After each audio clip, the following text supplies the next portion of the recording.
राधे राधे, जय श्री कृष्णा। मैं सीमा सिंह बड़ों को चरण स्पर्श, छोटों को प्यार और बराबर वालों को तहे दिल से नमस्कार करती हूँ। आज मैं आपको चातुर्मास व्रत कथा सुनाने जा रही हूँ। पूरे 4 महीनों तक सुनी जाने वाली यह व्रत कथा पवित्र पुण्यफल देने वाली है।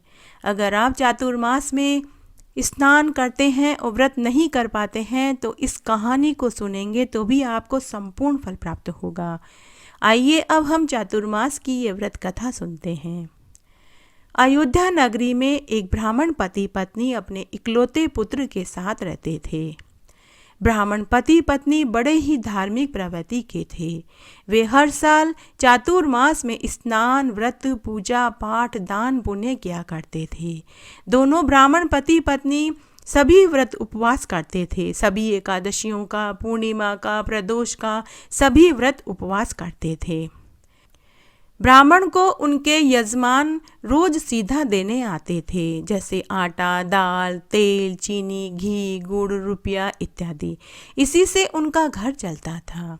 तब एक बार की बात है, जब ब्राह्मण का पुत्र 18 साल का था तो वह ब्राह्मणी अज्ञात बीमारी से चल बसी।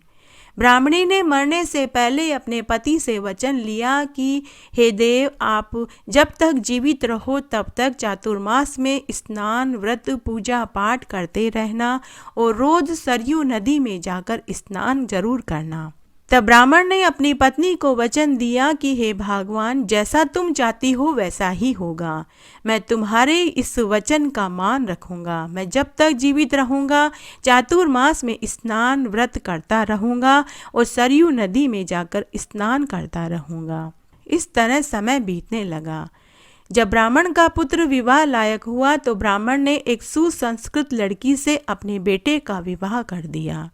जब नई बहू घर आई और बहू के घर आने के बाद चातुर्मास का महीना लगने वाला था तो ब्राह्मण ने अपने बेटे की बहू से कहा कि बहू, कल से मेरा चातुर्मास का व्रत लगने वाला है। मैं 4 महीने तक व्रत करूंगा और रोज सरयू नदी में जाकर स्नान करूंगा। बहू, तुम मुझे रोज सुबह शाम चाय बनाकर दे देना और शाम को बिना प्याज लहसुन का खाना बना देना। इस तरह वह ब्राह्मण चातुर्मास के व्रत करने लगा। 1 महीना ही बीता था कि बहू अपने ससुर को बार बार चाय बनाकर देने से तंग आ गई। उसने अपने ससुर से कहा कि पिताजी, आप इस उम्र में व्रत क्यों करते हैं?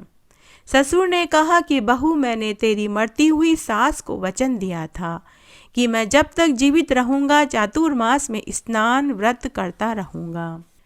बहू ने कहा कि पिताजी, जब से मैं शादी होकर इस घर में आई हूँ मैंने तो गरीबी ही देखी है। आपको चातुर्मास के व्रत का क्या फल मिला है? पिताजी, या तो आप व्रत करना छोड़ दीजिए या फिर आप अपने चातुर्मास के पुण्य को बेच दीजिए। कुछ धन घर में आएगा तो कुछ समय आराम से ही निकलेगा। ब्राह्मण को अपनी बेटे की बहू की बात सुनकर बहुत दुख हुआ। उस ब्राह्मण ने उसी समय एक पोटली में कुछ कपड़े डाले और घर छोड़कर निकल गया। पूरे रास्ते ब्राह्मण यही सोचता रहा कि मैं चातुर्मास के व्रत का पुण्य किसे बेचूं। तभी उस ब्राह्मण को एक सुंदर युवक दिखाई दिया। उस युवक ने ब्राह्मण से पूछा कि हे ब्राह्मण देव, आप इतने सोच विचार में कहाँ जा रहे हैं? तब ब्राह्मण ने उस सुंदर युवक को पूरी बात बताई और कहा कि पुत्र, मैंने अपनी मरती हुई पत्नी को वचन दिया था कि मैं जब तक जीवित रहूंगा चातुर्मास में स्नान और व्रत करता रहूंगा।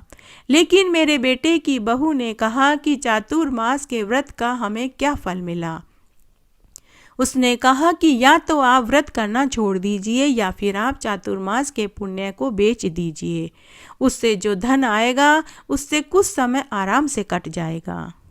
लेकिन पुत्र, ना तो मैं चातुर्मास के पुण्य को बेच सकता हूँ और ना ही मैं व्रत करना छोड़ सकता हूँ, क्योंकि ये दोनों परिस्थितियाँ ही मेरे लिए मरणासन जैसी है। तब वह सुंदर युवक ब्राह्मण से बोला कि हे ब्राह्मण देव, मैं आपसे उम्र में बहुत छोटा हूँ, लेकिन मैं आपको एक राय देता हूँ। जैसा आपके बेटे की बहू कहती है आप वैसा ही कीजिए। आप चातुर्मास के पुण्य को बेच दीजिए। हे ब्राह्मण देव, यह अयोध्या नगरी है। यहाँ अनेक राजा महाराजा रहते हैं। कोई न कोई आपके चातुर्मास के पुण्य को खरीद ही लेगा। तब वह ब्राह्मण जोर जोर से आवाजें लगाने लगा कि कोई मेरे चातुर्मास के पुण्य को खरीद लो, कोई मेरे चातुर्मास के पुण्य को खरीद लो। तभी उस नगरी के एक राजा ने यह सुन लिया। राजा ने एक पहरेदार को भेजकर ब्राह्मण को महल में बुलवाया। तब राजा ने ब्राह्मण से कहा कि हे ब्राह्मण देव, जरूर तुम्हारी कोई मजबूरी रही होगी, तभी तुम चातुर्मास के पुण्य को बेचने के लिए निकले हो।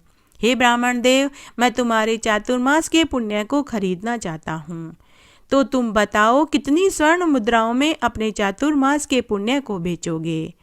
तब ब्राह्मण ने अपनी पोटली में से अपनी मरी हुई पत्नी की चुंदड़ी की साड़ी निकाली और कहा, यह साड़ी लीजिए, आप इस साड़ी के वजन की सोने की मुद्राएं मुझे दे दीजिए। तब राजा ने तराजू के एक पलड़े में ब्राह्मण के चातुर्मास के पुण्य में चुंदड़ी की साड़ी और दूसरे पलड़े में स्वर्ण मुद्राएं रखनी शुरू करी, लेकिन चुंदड़ी की साड़ी वाला पलड़ा टस से मस तक नहीं हुआ। राजा अपना सारा खजाना पलड़े में रखता गया, लेकिन चुंदड़ी वाला पलड़ा टस से मस तक नहीं हुआ। तभी यह बात पूरी नगरी में आग की तरह फैल गई। पूरी नगरी यह दृश्य देखने के लिए राजा के महल में उमड़ पड़ी। जब ब्राह्मण के बेटा बहू को पता चला तो वे दोनों भी राजा के महल में पहुंच गए। उसी नगरी में एक नामी गिरामी पंडित रहता था। जब उसे पता चला तो वह भी राजा के महल में पहुंच गया और वह ब्राह्मण के आगे हाथ जोड़कर बोला कि हे ब्राह्मण देव, आप बड़े ही महान हैं। आपके सत्य और आपके चातुर्मास के पुण्य के आगे ये सब चीज़ें तुच्छ है। तब उस पंडित ने चुंदड़ी वाले पलड़े में तुलसी का एक पत्ता रख दिया। तभी वह चुंदड़ी का पलड़ा ऊपर उठ गया। पूरी नगरी ने चातुर्मास के महत्व को जान लिया। ब्राह्मण के बेटे की बहू ने भी अपने ससुर के पांव पकड़ लिए और अपनी गलती की क्षमा मांगने लगी। राजा ने ब्राह्मण को खूब सारा धन दौलत देकर विदा कर दिया। जब ब्राह्मण अपने घर वापस आया तो उसने देखा कि उसका घर एक सुंदर महल में बदल चुका था। उसका घर अन्न धन के भंडार से भरा हुआ था।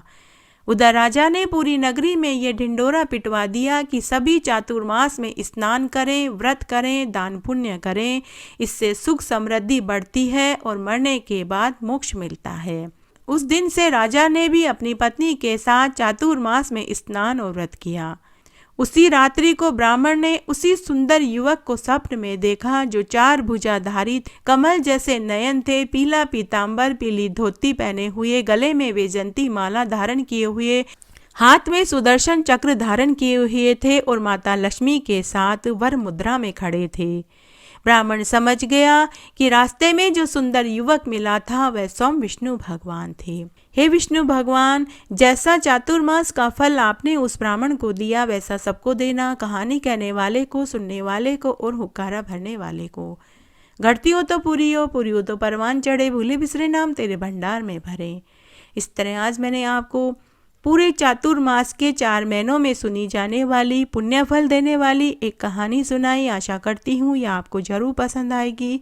मेरे साथ बने रहने के लिए आपका धन्यवाद। आगे की कथा कहानी के लिए भी आप इसी तरह मेरे साथ बने रहें। धन्यवाद।